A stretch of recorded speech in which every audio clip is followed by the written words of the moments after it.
You know, the support was tremendous. And Irvine this week, you know, I've been doing stand-up a little bit for the last, she died 4 months ago. It's amazing how fast it goes by.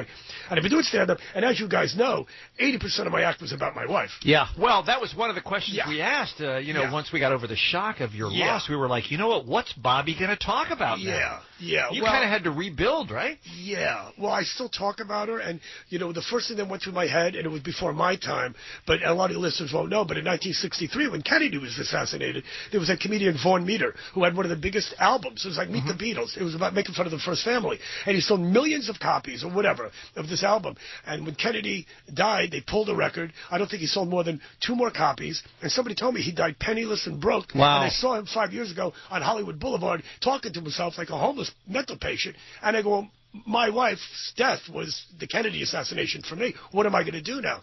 Right. So I found a way, and I'm talking about it on stage, and it's you know, I'm still talking about her, but it's like... Was that difficult to come up with an angle to talk about her on stage? Well, I went to a grief counselor, the same one that married us, by the way. Is that right? Yeah, it's funny how things come full circle. See, there's your joke right there. You have a grief counselor before you get married. You know, and, you know, it was difficult, but, you know, just my daughter. You know, my daughter comes over to the house. You guys asked me before if I'm going to sell the house, and I said it's a house that I've lived in for 20 years, and my wife built this house, and it's beautiful, and it reminds me of her, but I don't want to leave it.